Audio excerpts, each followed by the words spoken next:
గాక. ఆమేన్. ఈ 34వ దినం కొరకు ఏర్పరచబడిన లేఖన భాగాలను మనం చదువుగా విన్నాం. పాత నిబంధన పాఠ్య భాగముగా దానియేలు గ్రంథము 9వ అధ్యాయము 26వ వచనాన్ని, అలాగే సువార్త పాఠ్య భాగంగా మత్తయి సువార్త 27వ అధ్యాయము 35 నుంచి 44 వరకు ఉన్న లేఖన భాగాన్ని, అలాగే ఉత్తర ప్రచిత్ర భాగంగా 146వ సంకీర్తన మనం చదువుకున్నాం. ఈ లేఖన భాగాల నుంచి ఈ దినము మనం ధ్యానించిన ఉన్న అంశము రావట్లేదా? కొంచెం గట్టిగా చెప్పాలి. పదార్థ కాదు, పరార్థ శ్రమ. అంటే ఇతరుల శ్రమను మనం అనుభవించటం. దీన్నే సబ్స్టిట్యూట్ అంటాం, లేదా ప్రాక్సీ అంటాం. అర్థమైందా? ఇతరుల శ్రమను, ఇతరుల బాధను వేరొకరు అనుభవించటం, దీన్నే పరార్థ శ్రమ అంటాం. అయితే ఈ పరార్థ శ్రమను యేసు ప్రభు వారు ఎందుకు అనుభవించాడో గతించిన ధ్యానాలలో, శిలువ ధ్యానాలలో మనం అర్థం చేసుకున్నాం.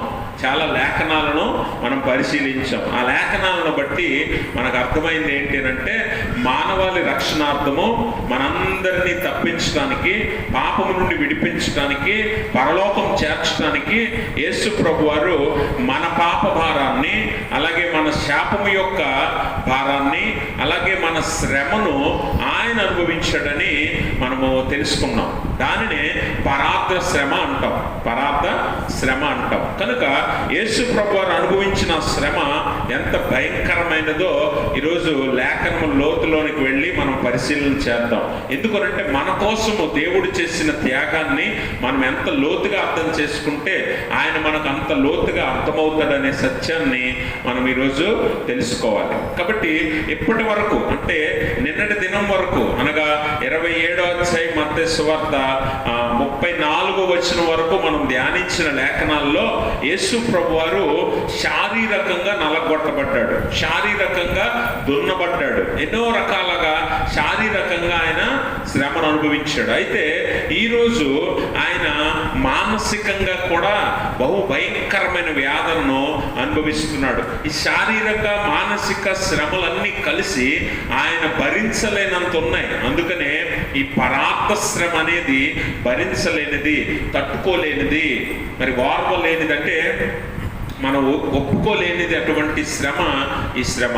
మరి ఇటువంటి శ్రమను కూడా యేసు ప్రభు వారు ఎందుకు అంత మౌనముగా తన మీద వేసుకొని ఆయన భరించాడు అనేది మనము ఈ లేఖనాలలో గమనించాలి. అయితే యేసు ప్రభు వారు ప్రాముఖ్యంగా ఎందుకు అంతగా పరార్థ శ్రమను అనుభవిస్తున్నప్పుడు ఆయన భరించలేనంతగా మానసిక వేదన ఎందుకు పొందాడు అని అంటే, వాస్తవానికి ఆయనను ఎవరైతే ప్రజలు దేవుడని, ఎవరైతే ప్రజలు దేవుని కుమారుడని, ఎవరైతే ప్రజలు ఆయన మెస్సయ్య అని అంగీకరించి ఆయనకు జయ జయధ్వానాలు చేశారో, ఏ ప్రజలైతే ఆయన అద్భుతాలను చూశారో, ఏ ప్రజలైతే ఆయన స్వస్థతలను అనుభవించారో, ఏ ప్రజలైతే ఆయన భోజనం పెడితే భుజించారో, వీరే ఆయనను తిరిగి దూషించటం, అలాగే అపహసించటం, హేళన చేయటం అనేది ఆయన మనసుకి, హృదయానికి పెద్ద గాయాన్ని చేసింది.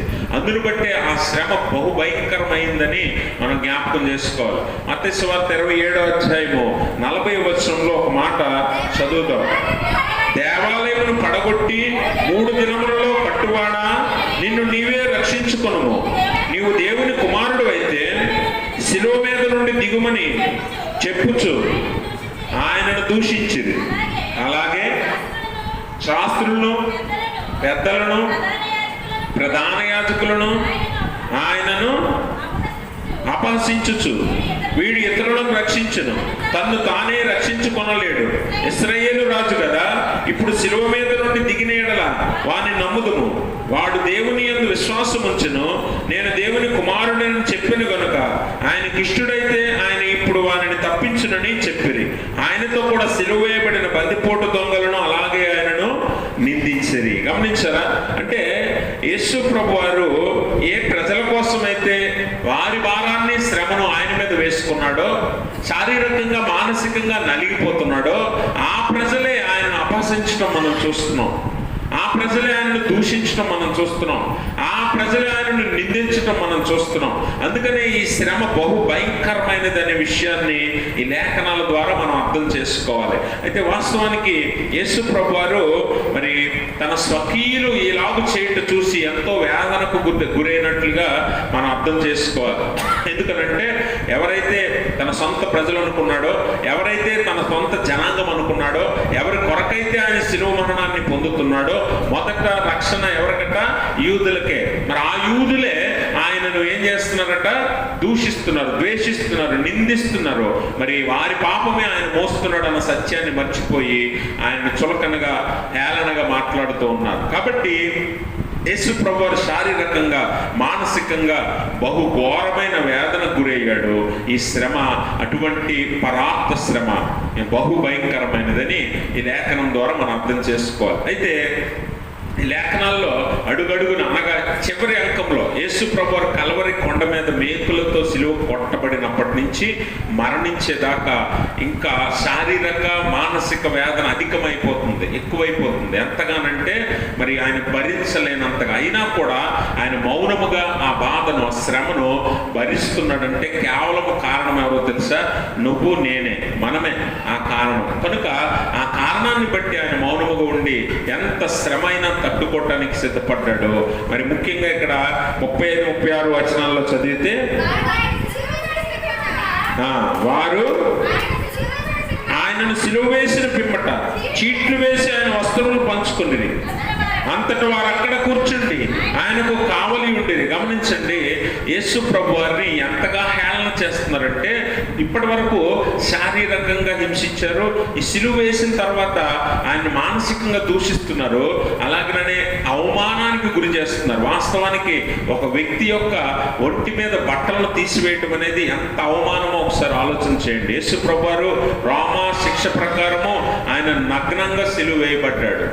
నగ్నంగా సిలువ వేయబడ్డాడు అంటే ఎంత అవమానానికి, ఎంత హేళనకు యేసు ప్రభువారిని గురి చేశారో ఈ లేఖనంలో ఈ క్రియ, అనగా ఆయన వస్త్రాలను కూడా చీట్లు వేసుకొని హేళనగా, నీకా నాకా అని హేళనగా పంచుకున్న ఆ సందర్భాన్ని చూస్తే యేసు ప్రభువారిని ఎంత చులకనగా చూస్తున్నారో, ఒక మనిషిగా కూడా చూడలేకపోతున్నారనే సత్యాన్ని ఈ లేఖనం మనకు తెలియజేస్తూ ఉంది. కాబట్టి ఆయన్ని ఎంతగా అవమానపరిచారంటే, ఎంతగా హేళన చేశారంటే, ఒంటి మీద బట్టలు కూడా లేకుండా ఆయన సిలువ వేయటానికి సిద్ధపడ్డారంటే మరి ఆయన ఎంత శ్రమను అనుభవించాడో మనం అర్థం చేసుకోవాలి. ఇదంతా మన కోసమే అన్న సత్యాన్ని కూడా మనం మర్చిపోకూడదని ఈ లేఖనం మరలా మనకు జ్ఞాపకం చేస్తుంది. కాబట్టి ఆయన చీట్లు వేసుకుని ఆయన శరీరం మీద ఉన్న వస్త్రాలను కూడా పంచుకుంటారని దేవుడు ముందుగానే తెలియజేశాడు. ఇది ప్రవచన నెరవేర్పు అని మనం అర్థం చేసుకోవాలి. 22వ సంకీర్తనలో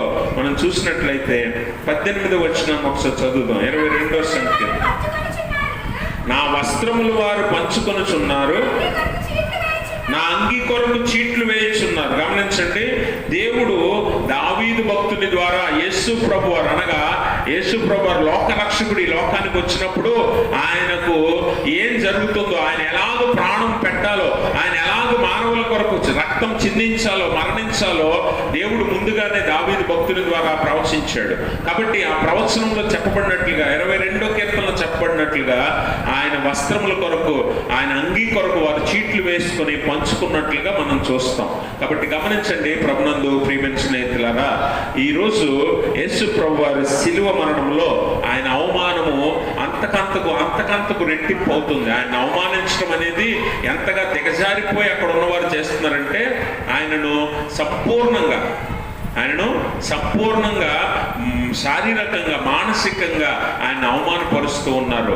ఆ అవమానం ఆయన తట్టుకోలేకపోయినప్పటికీ కేవలం నీ కోసం, నా కోసమే ఆయన భరిస్తూ ఉన్నాడు. కనుక ఆ చీట్లు వేసుకొని పంచుకున్న తర్వాత ఆయన మరణిస్తాడు. ఎప్పుడు చనిపోతాడా అని ఎదురు చూస్తున్నారు. అంటే ఒక మనిషి చావు వారికి ఎంత చులకనైపోయిందో గమనించాలి. వింటున్నారమ్మా? ఇటు ఇక్కడ వింటున్నారా? పంచమంటారా? ఇక్కడ చూడండి, ఆయన ఒక మనిషి చావుని వారు ఎంత చులకనగా చూస్తున్నారంటే, ఎప్పుడు చనిపోతాడా, ఎప్పుడు వారి డ్యూటీ అయిపోతుందా, ఎప్పుడు వారి ఇంటికి వెళ్ళిపోదాం అన్నట్లుగా సైనికులు చులకనగా అక్కడ కూర్చొని ఆ చీట్లు అంగీలు వేసుకొని అంగీ పంచుకొని ఎప్పుడు చనిపోతాడని ఎదురు చూస్తున్నారట, కావలి కాస్తున్నారు. కాబట్టి గమనించాలి, మరి దేవుణ్ణి ఎంతగా అవమానపరిచారో, ఎంత శ్రమకు గురి చేశారో మనం ఇక్కడ అర్థం చేసుకోవాలి. తర్వాత వచనాల్లో 37వ వచనాన్ని చదివితే, యూదుల రాజైన యేసుని, యేసు అని ఆయన మీద మోపబడిన నేరము రాసి ఆయన తలకు పైగా ఉంచిరి. గమనించండి, ఎప్పుడు కూడా రోమా సాంప్రదాయం ప్రకారం సిలువు వేయబడిన ఏ వ్యక్తి అయినా ఏ నేరం చేశాడో ఆ నేరము సిలువు మీద మేకులు కొట్టి రాస్తారు. ఎందుకంటే వీడు ఎందుకు శిక్ష వేయబడ్డాడు, శిక్షకు పాత్రుడయ్యాడు, వీడు ఏ నేరం చేశాడని చూసే వారందరికీ, జనాలకి, వెళ్ళిపోయే వాళ్ళందరికీ తెలియాలి కాబట్టి అతని నేరము ఆ సిలువు పైన విలాసముగా రాస్తారనమాట. అలాగా సాంప్రదాయంగా యేసు ప్రభు వారి తల మీద ఏమని రాయమన్నారట ప్రధాన యాజకులు? నేను యూదుల రాజునని చెప్పుకున్నాను అని రాయమంటే పిలాతు ఏమని రాయించాడు? యూదుల రాజు అయిన నజరేయుడైన యేసు అని రాయిపించాడు. మనం చూడండి, యోహాను సువార్త 19వ అధ్యాయంలో 19వ వచనం చదువుదాం. మరియు పిలాతు యూదుల రాజైన నజరేయుడగు యేసు అని పై విలాసము రాయించి సిలువ మీద పెట్టించెను. యేసు సిలువ వేయబడిన స్థలము పట్టణంలో సమీపమై ఉండెను. అది హెబ్రీ, గ్రీకు, రోమా భాషల్లో రాయబడిన గనుక యూదులలో అనేకులు దాన్ని చదివిరి. నేను యూదుల రాజునని వాడు చెప్పినట్టు వ్రాయును గాని యూదుల రాజు అని వ్రాయవద్దని యూదుల ప్రధాన యాజకులు పిలాతుతో చెప్పగా, పిలాతు నేను రాసినదేమో వ్రాసి తిని అని చెప్పి వారిని పంపించేశాడు. అంటే అక్కడ రాయబడినది అపహాస్యం చేత, హేళన చేత రాయబడినప్పటికీ అది వాస్తవమైన సత్యాన్ని లేఖనాలు తెలియజేస్తున్నాయి. ఆయన యూదుల రాజే, ఆయన యూదుల రాజే, ఆయన లోకరక్షకుడే అని సత్యాన్ని ఆ పై విలాసం తెలియజేస్తుంది. వాస్తవానికి ప్రధాన యాజకులు ఏమని రాయమన్నారట? నేను యూదుల రాజునని చెప్పుకున్నాడు అని రాయించండి అని అన్నారు. కానీ పిలాతు ఏమని రాయించాడట? యూదుల రాజైన నజరేయుడైన యేసు అని 3 భాషల్లో రాయించాడు. హెబ్రీ, గ్రీకు, రోమా. ఈ 3 భాషల్లోనూ అక్కడ పై విలాసాన్ని రాయించాడు. అయితే మనం గమనించాలి, అది మనం చాలాసార్లు బొమ్మల్లో చూస్తుంటాం కదా, INRI అని ఉంటుంది. కానీ మనం ఇలా చదువుతుంటాం, కానీ వాస్తవానికి ఎలా చదవాలి అది? ఎందుకంటే హెబ్రీ భాష నుంచి ప్రారంభమవుతుంది కనుక హెబ్రీ భాషలో, లేకపోతే అరబ్బీ, లేకపోతే ఉర్దూ భాషలు ఎలాగా ఇటు నుంచి ప్రారంభమవుతాయి, ఇటు నుంచి కాదు, ఎడమ నుంచి కాదు, కుడి నుంచి ఎడంకి ప్రారంభమవుతాయి. ఇటు నుంచి చదవాలి అవి. మన పుస్తకాలు ఇటు నుంచి ఎలా చదువుతాం కదా, అలా కాకుండా ఇటు నుంచి ఎలా చదవాలి అవి. అలా చదివితే I, అలాగే RNI అని వస్తుంది. అలా చదివేటప్పుడు దాన్ని వాస్తవంగా అది సింప్లిఫై చేసి రాశారు, కానీ నిజంగా అయితే అక్కడ సంపూర్ణంగా రాశారు. I అంటే ఈసూస్ అని, అలాగే R అంటే రెక్స్ అని, N అంటే నజరేనస్ అని, I అంటే ఇడియోరమ్ అని సంపూర్ణంగా రాశారు అక్కడ. కానీ ఈ ఫోటోలు గట్టా పెట్టేవారు, ఈ బొమ్మలు వేసేవారు ఏం చేశారంటే దాన్ని సింపుల్గా రాశారు, INRI అని. అయితే ఈసూస్ అంటే యేసు ప్రభువారు, యేసు. రెక్స్ అంటే కింగ్, గ్రీక్ భాషలో కింగ్ అని అర్థం. అలాగే N అంటే నజరేనస్ అంటే నజరేయుడైన. తర్వాత I అంటే, మొదటి I అంటే ఇడియోరమ్, ఇడియోరమ్ అంటే యూదులు. కాబట్టి యూదుల రాజైన నజరేయుడైన యేసు అనే అర్థం వచ్చేలాగా 3 భాషల్లో పై విలాసాన్ని రాయించాడు. అది కూడా లేఖన ప్రవచనమే, లేఖన నెరవేర్పే అనే విషయాన్ని మనం ఇక్కడ జ్ఞాపకం చేసుకోవాలి. కాబట్టి ఉద్దేశపూర్వకంగానే పిలాతు అక్కడ రాయించాడు. ఎందుకనంటే అతడు ఒక మాటే చెప్తాడు, నీవు యూదుల రాజువేనా అంటే నీవన్నట్టే అనే మాట ఆయన అన్నాడు కాబట్టి ఆ మాటనే రాయించాడు, యూదుల రాజు అని. కాబట్టి ఇది కూడా లేఖన నెరవేర్పుగానే జరుగుతుందన్న సత్యాన్ని మనం గమనించాలంటే అన్నీ కూడా యేసు ప్రభు వారు మరణము అనగా ఆయన పుట్టుక దగ్గర నుంచి మరణము దాకా, మరలా పునరుత్థానము దాకా, ఆయన పరలోకానికి ఆరోహణం అయ్యేదాకా, అలాగే భవిష్యత్తులో ఆయన వచ్చి తీర్పు తీర్చేదాకా అంతా కూడా లేఖనాలు ముందే చెప్పబడ్డాయి. ఆ లేఖనాలని ఒక్కొక్కటిగా ఆయన నెరవేర్చుకుంటూ వస్తూ ఉన్నాడు. ఇప్పుడైతే శిలువ మరణంలో ఆయన శిలువ మరణానికి ప్రవచింపబడిన ప్రవచనాలన్నీ ఒక్కొక్కటి నెరవేరుతున్నాయి. అంగీ వేసి ఆయన చీట్లు పంచుకోవటం, ఆయన పై విలాసం రాయటం, అలాగే ఆయనకు ముళ్ళ కిరీటం పెట్టి ఆయనకు ఎర్రని దుస్తులు ధరింపచేసి ఆయనను రెల్లుతో కొట్టి అపహసించడం, ఇవన్నీ కూడా లేఖనాల నెరవేర్పుగానే జరుగుతున్నాయన్న సత్యాన్ని మనం గమనించాలి. మరి ఇంకొక విషయం ఏంటంటే, అక్కడ ఆయన సిలువను వేసిన స్థలాన్ని చూస్తే ఆ స్థలంలో అప్పటికే ఇద్దరు సిలువ వేయబడి ఉన్నారు. 38వ వచనం చూద్దాం. మరియు కుడివైపున ఒకడును ఎడమ వైపున ఒకడును ఇద్దరు బందిపోటు దొంగలు ఆయనతో కూడా సిలువ వేయబడ్డారు. చాలండి, ఇక్కడ ఇద్దరు బందిపోటు దొంగలు ఆయనతో కూడా సిలువ వేయబడ్డారు. కుడివైపున ఒకడు, ఎడమ వైపున ఒకడు. ఇది మనందరికీ తెలుసు. చాలా మంది ఈ పేర్లు కూడా మనము కొన్నిసార్లు వినుంటాం కదా. కుడివైపు ఉన్న వ్యక్తి పేరు డెస్మాస్ అని, ఎడమ వైపు ఉన్న దొంగ పేరు గెస్టాస్ అని మాట్లాడతాం. అయితే వాస్తవానికి ఈ పేర్లు ఎక్కడ బైబిల్లో చెప్పబడలేదు, కానీ ఆ సాంప్రదాయం ప్రకారం కొంతమంది పండితులు తెలియజేసిన పేర్లు అవి. కుడివైపు ఉన్నవాడి పేరు డెస్మాస్, ఎడమ వైపు ఉన్నవాడి పేరు గెస్టాస్. అయితే జోసిఫస్ అనే ఆయన యూదుల చరిత్రకారుడు. ఆయన ఆ యూదుల చరిత్ర అంతటినీ మొదటి శతాబ్దం నుంచి రాశాడు. ఆయన రాసిన పుస్తకం ఏంటంటే, ఆయన రాసిన పుస్తకం the war of the juice అని, అలాగే కొన్ని పుస్తకాల్లో యూదుల చరిత్ర రాశారు. అందులో రాయబడిన పేర్లని కొంతమంది చెప్తూ ఉంటారు. అలాగే ఇప్పుడు వీరిద్దరికి డెస్మాస్, గెస్టాస్ అనే పేర్లు కాకుండా ఇంకా అసలైన పేర్లు 2 ఉన్నాయని చెప్పి ఎవరు మాట్లాడుతున్నారంటే, మనందరికీ తెలుసు, యేసుప్రభు వారి దగ్గరికి వచ్చి ఒక పరిసయ్యుడు మాట్లాడతాడు. ఆయన పేరు నికోదేము. ఎవరు? నికోదేము అనే ఆయన యేసుప్రభు వారి దగ్గరికి వచ్చి, ముసలివాడైన మనుష్యుడు మరల ఎలాగ జన్మించగలడో అని అడుగుతాడు బాప్తిజం విషయంలో. అప్పుడు యేసుప్రభు వారు బాప్తిజం గురించి తెలియజేస్తాడు కదా. ఆ నికోదేము ఒక పుస్తకాన్ని రాశాడు. దాన్నే గాస్పెల్ ఆఫ్ నికోడెమస్ అంటాం. అంటే మత్తయి సువార్త, మార్కు సువార్త, లూకా సువార్త, యోహాను సువార్త ఎలా ఉందో అలాగే నికోదేము సువార్త అని ఒక పుస్తకం రాశాడు ఆయన. దాన్ని ఇంకొక పేరుతో పిలుస్తారు. దాన్ని యాక్ట్స్ ఆఫ్ పిలాట్ అంటాం. పిలాతు కార్యాలని ఒక పుస్తకం రాశాడు. దాన్నే నికోదేము సువార్త అని కూడా అంటాం. ఆ పుస్తకంలో ఆయన రాసిన పేర్లు ఏంటి అంటే, ఈ కుడివైపు ఉన్న దొంగ పేరు ఏమని రాశాడంటే టైటస్. కుడివైపు ఉన్న దొంగ పేరు ఏం పేరు? టైటస్. ఎడమవైపు ఉన్న దొంగ పేరు డొమాకస్. అయితే కుడివైపు ఉన్న దొంగ మారు మనసు పొంది దేవుని మీద విశ్వాసం ఉంచినట్లుగా మనం చూస్తాం. ఎడమవైపు ఉన్న దొంగ ఆయనను నిందించినట్లుగా మనం చూస్తాం. అయితే గమనించాలి, ఇప్పుడు ఈ దొంగల మధ్యలో కూడా ఆయన ఎందుకు సిలువ వేయబడ్డాడు అని అంటే, ఇది కూడా లేఖనం యొక్క నెరవేర్పని యెషయా భక్తుడు ముందుగానే మాట్లాడతాడు. యెషయా గ్రంథము 53వ అధ్యాయము 12వ వచనం చదువు.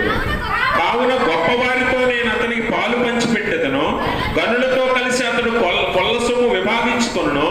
ఏలయనగా మరణము నొందినట్లు అతడు తన ప్రాణమును దారిపోసెను. అతిక్రమము చేయువారిలో ఎంచబడిన వాడాయను. అనేకుల పాపమును భరించుచు తిరుగుబాటు చేసిన వారిని గురించి విజ్ఞాపనము చేశాను. అతిక్రమము చేయువారిలో ఆయన ఎంచబడ్డాడట. అంటే దొంగలతోనూ బందిపోట్లతోనూ ఆయన ఒకటిగా ఎంచబడి వారితో సిలువ వేయబడ్డాడు. రోమా ప్రభుత్వం వారు ఈ సిలువ ఎవరికి వేస్తారో నేను గత దినాల్లో మీకు తెలియజేశాను. బందిపోట్లకు, నరహంతకులకు, రోమా ప్రభుత్వం మీద తిరుగుబాటు చేసిన వారికి ఇలాంటి శిక్షను వేస్తారు. ఈ భయంకరమైన శిక్ష అలాంటి నేరస్తులకి, దొంగలకి, బందిపోట్లకి వేయవలసిన శిక్షను యేసు ప్రభు వారు మరి పొందారంటే ఆయనను వారితో ఒకటిగా ఎంచి ఆయనను సిలువ వేశారు. అది యెషయా ప్రవక్త యేసు ప్రభు వారు పుట్టక ముందు 800 సంవత్సరాల క్రితం ప్రవచించాడు. అది ఇప్పుడు నెరవేరుతుందన్న విషయాన్ని మనం గమనించాలి. కాబట్టి అక్కడ ఆయన అనుభవిస్తున్న ప్రతి శ్రమ, ప్రతి వేదన, ప్రతి బాధ కూడా లేఖన నెరవేర్పే అన్న సత్యాన్ని మనం గమనించాలి. అయితే ఇదంతా ఎందుకు ఆయన నెరవేరుస్తున్నాడు, ఇదంతా కూడా ఎందుకు ఆయన భరిస్తున్నాడు అని అంటే, కేవలం ఆయన మనస్సులో మనమున్నాం. అందుకనే ఆయన మౌనముగా ఇంత బాధను కూడా పంటి బిగువున ఆయన భరిస్తున్నాడు. ఏ ఒక్క మాట కూడా తిరిగి మాట్లాడట్లేదు. అందుకనే తన సొంత ప్రజలే ఆయనను ఇంతగా దూషిస్తున్నా, ద్వేషిస్తున్నా, హింసిస్తున్నా, అలాగే మరి అపహసిస్తున్నా, హేళన చేస్తున్నా కూడా ఆయన ఏమీ కూడా మాట్లాడకుండా ఎందుకు ఉన్నాడు అని అంటే మనందరము కూడా మరి ఆయన మనసులో ఉన్నాం, మనందరి రక్షణార్థం. అందుకనే వారు కూడా ఆయన భయంకరమైన అవమానాలను అలాగనే హేళనను, దోషణను పొందాడు కదా. ఆ కింద 39వ వచనం నుంచి మనం చదివితే ఆయన అవమానాలు ఎంత భయంకరమైనవో మనం చూస్తాం. ఆయన ఎవరెవరు అవమానించారట? ఆయన దేవాలయం రోడ్డు మీద పోయేవారు కూడా ఆయన్ని హేళన చేస్తున్నారు, త్రోవలో పోయేవారు కూడా ఆయన్ను అవహేళన చేస్తున్నారు. అంటే అంతగా ఆయన తనను తాను తగ్గించుకున్నాడు. అంటే భూమి మీద అల్పమైన వాడు సహా, అంటే ఖైదీతో సహా ఆయనను దూషించిన వాడే, నిందించిన వాడే, అపహసించిన వాడే, ఆయన్ని బాధించిన వాడే. అందుకని ఆయన హృదయం బహుగా నొచ్చుకుంది. ఆ బాధ ఎంతది అని అంటే భరించలేనిది. అందుకని చూడండి, తావన పోయేవారు కూడా ఆయన హేళన చేస్తున్నారు. చూడండి, అది కూడా ప్రవచన నెరవేర్పే. తావన పోయేవారు ఏం చేస్తున్నారట చూడండి, ఆ మార్గమును వెళ్ళుచున్నవారు తలలూచుచు దేవాలయమును పడగొట్టి 3 దినములలో కట్టువాడా, నిన్ను నువ్వే రక్షించుకొను, నీవు దేవుని కుమారుడు అయితే శిలువ మీద నుండి దిగురమ్మని చెప్పుచు ఆయనను దూషించింది. గమనించండి, రోడ్డు మీద అంటే మార్గంలో వెళ్ళిపోయేవారు కూడా ఆయన వైపు చూసి తలలూపుతోనంటే హేళనగా, అవహేళనగా, అలాగే అపహసించి ఆయన ఏమంటున్నారట, దేవాలయాలను పడగొట్టి 3 దినాల్లో కడతానని చెప్పావు కదా, మరి నువ్వు సిలువ దిగి కిందకి రా అని చెప్పి ఆయన్ను హేళనగా మాట్లాడుతూ ఉన్నారు. అంటే రోడ్డు మీద వెళ్ళే వారికి కూడా ఆయన ఒక హేళన అయిపోయాడు. ఇది దేవుడు ముందుగానే ప్రవచించాడు. ఏమని? 22వ సంకీర్తనలోనే మనం చూస్తే 7వ వచనం చూద్దాం. నన్ను చూచువారు అందరూ అమ్మా పెదవులు విరిచి తలలాడించుచు నన్ను అపహసించుచున్నారు. గమనించారా? నన్ను చూచువారు అందరూ కూడా తలలాడిస్తున్నారట. తలలు ఎప్పుడు ఆడిస్తామట? అవతల వాళ్ళు వెటకారం చేసేటప్పుడు, ఎగతాళి చేసేటప్పుడు, అపహసించేటప్పుడు, వెక్కిరించేటప్పుడు తలలాడించి నువ్వు దిగిరా, నువ్వు నిజంగా దేవుడివైతే, దేవుని కుమారుడివైతే ఆ శిలువ మీద నుంచి కిందకి దిగిరా అని అతన్ని హేళన చేస్తున్నట్లుగా మనం చూస్తాం.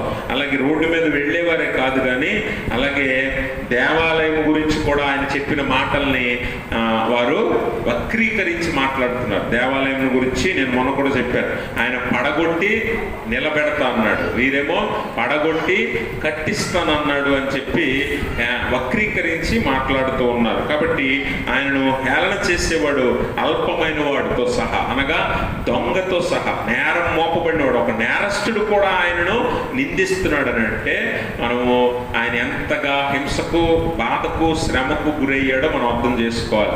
ఇదంతా దేనికేనంటే, ఏమంటే ఎవడో రోడ్డు మీద పోయేవాడు నిన్ను తిట్టితే ఊరుకుంటాం మనం? ఎవడో రోడ్డు మీద పోయేవాడు మనల్ని దూషిస్తుంటే, వెక్కిరిస్తుంటే, హేళన చేస్తుంటే మనం ఊరుకోగలమా? అలాంటిది ఆయన ఎవరో తెలియకపోయినా, ముక్కు ముఖం తెలియకపోయినా వారు సిలువ వేయబడిన స్థితిని చూసి యేసు ప్రభు వారిని హేళనగా తలలాడిస్తూ ఆయనను దూషించినట్లుగా, అలాగే ఆయనను అపహసించినట్లుగా మనం చూస్తాం. అలాగే అక్కడ ప్రధాన యాజకులు ఉన్నారు, వారందరూ కూడా ఏం చేస్తున్నారు? ప్రధాన యాజకులు కూడా ఏం చేస్తున్నారండి? అలాగే శాస్త్రులు, పెద్దలు, ప్రధాన యాజకులు కూడా ఆయనను అపహసిస్తున్నారు. వీడు ఇతరులను రక్షించను, తను తానే రక్షించుకొనలేడు. వారు ఇక్కడ లోతైన సాక్ష్యాన్ని చెప్తున్నారు. ఇతడు ఇతరులను రక్షించను అంటే ఆయన చనిపోయిన వారిని లేపాడు, అలాగే అనేక రోగాలు కలిగిన వారిని స్వస్థపరిచాడు అన్న దానికి ప్రధాన యాజకులు, శాస్త్రులే సాక్ష్యం. వారే చెప్తున్నారు ఏమని? ఇతడు ఇతరులను రక్షించాడు, తను తాను రక్షించుకోలేకపోతున్నాడు. అంటే వారికి అర్థం కాలేదు దేవుని ప్రణాళిక ఏంటనంటే, అతడు ఇతరులను రక్షించినప్పుడు తను తాను రక్షించుకోలేడా? రక్షించుకోగలడు, కానీ ఆయన ఎందుకు సిలువ దిగి రావట్లేదు? ఆయన ఎందుకు దీన్ని అంతటిని అడ్డుకోలేదు? ఎందుకు ఇన్ని మాటలంటే పడుతున్నాడు అని అంటే, కేవలము మనస్సులో నువ్వు నేను ఉన్నాం. మనందరి రక్షణార్థము, మానవాళి రక్షణార్థము. ఇందాక యెషయా గ్రంథం 53వ అధ్యాయము 12వ వచనంలో చెప్పినట్లుగా ఆయన ఏం చేశాడట? మన పాప భారం అంతటిని కూడా ఆయన మోసాడు. అదిగోండి 12వ వచనం అంటాడు, ఏలయనగా మరణం నొందినట్లు అతడు తన ప్రాణమును దారపోసెను, అతిక్రమము చేయవారిలో ఎంచబడిన వాడాయను, అనేకుల పాపము భరించుచు భరించడం అంటే ఏంటో తెలుసా? ఇదిగో చెప్పుకోలేని బాధ కలిగిన ఆయన భరిస్తున్నాడు లోపల. ఎవరితో చెప్పుకోకుండా ఆయన ఒక్కడే ఆ బాధను, ఆ వేదనను, ఆ శ్రమను అనుభవిస్తున్నాడు, భరిస్తున్నాడు. అనేకుల పాపములు ఆయన భరించాడట.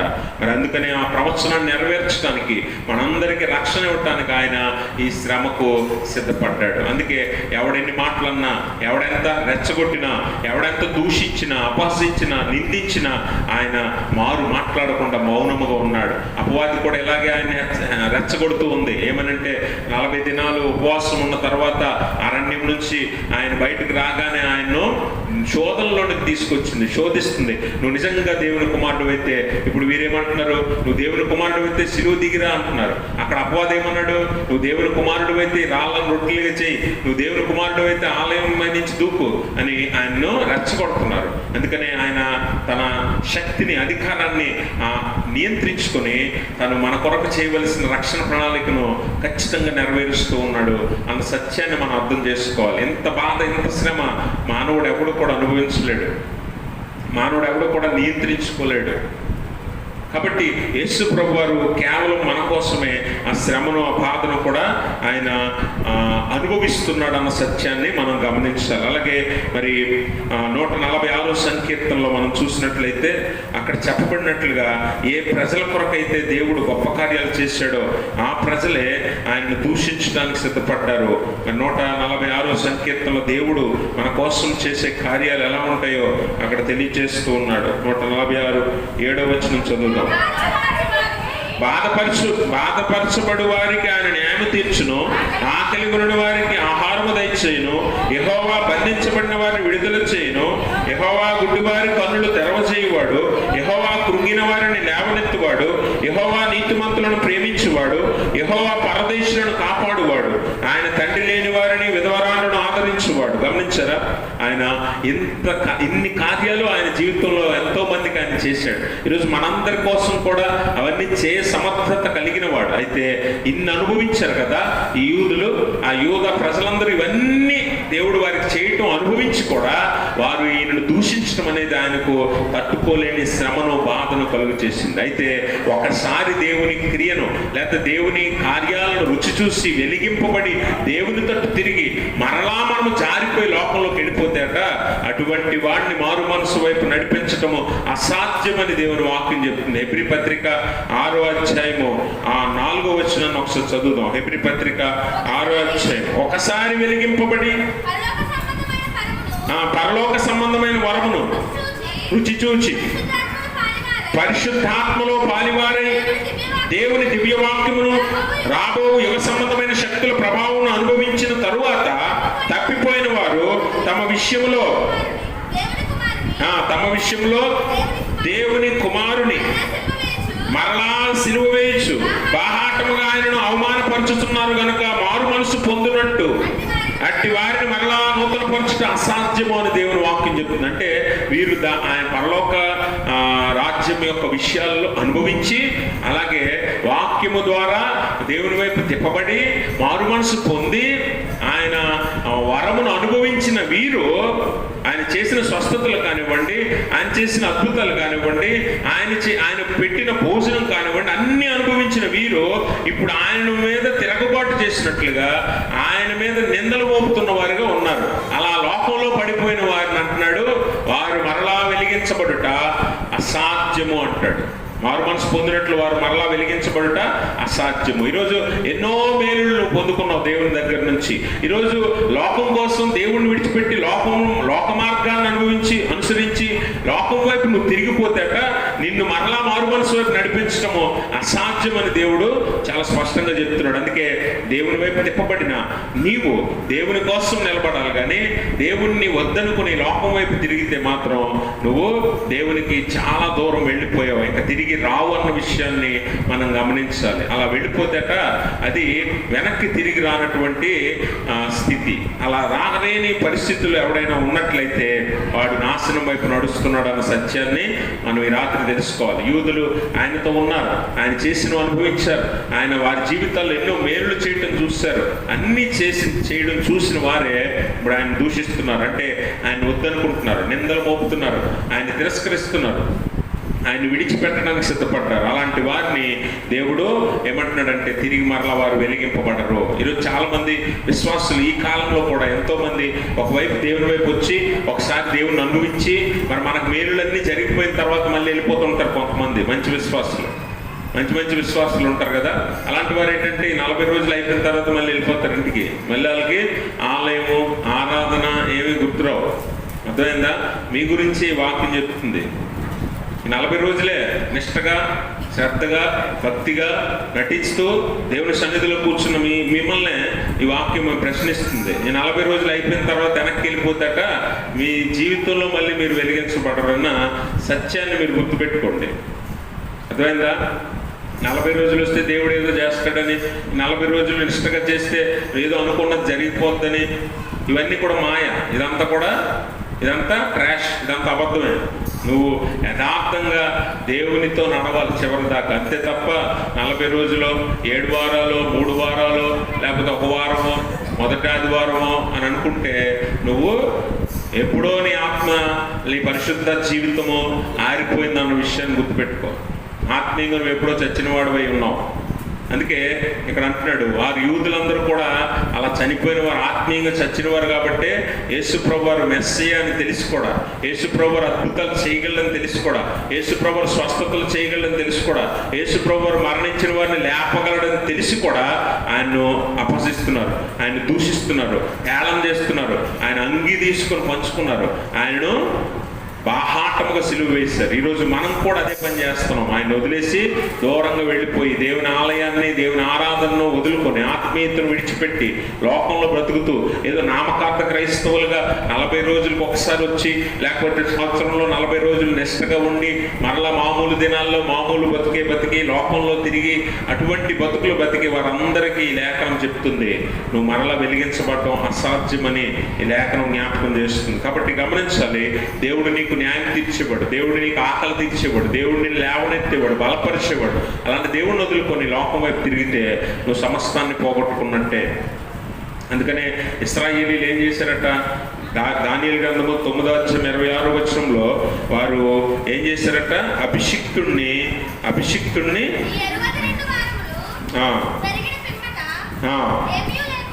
ఈ 62 దిన వారములు జరిగిన పిమ్మట ఏమీ లేకుండా అభిషిక్తుడి నిర్మూలన చేయబడును. వచ్చినట్టు రాజు యొక్క ప్రజలు పవిత్ర పట్టణమును పరిశుద్ధ ఆలయమును నశింపజేయుదురు. వాని అంతం హఠాత్తుగా వచ్చును. గమనించారా? వాని అంతం హఠాత్తుగా వచ్చును అంటే పరిశుద్ధుడిని, అభిషిక్తుడిని, రాజుని, అధిపతిని, మెస్సయ్యను వారు చేజేతులారా చంపుకున్నారు. రక్షకుణ్ణి పోగొట్టుకున్నారు. వారి పరిశుద్ధ ఆలయాన్ని పరిశుద్ధ పట్టణాన్ని వారే పాడు చేసుకున్నారు, అపవిత్రపరుచుకున్నారట. ఈరోజు మనం కూడా అదే చేస్తున్నాం. మన రక్షకుడిని యేసు ప్రభువుని విడిచిపెట్టేస్తున్నాం, ఆయన బాహాటంగా సిలువకు అప్పగించి అవమానపరుస్తున్నాం. అలాగే మన పరిశుద్ధ జీవితాన్ని, పరిశుద్ధ ఆత్మీయ జీవితాన్ని మనమే పాడు చేసుకుంటున్నాం. కాబట్టి ఎవరైతే మరి దేవుని విడిచి వెళ్తారో వారు తిరిగి వెలిగించబడడం అసాధ్యం.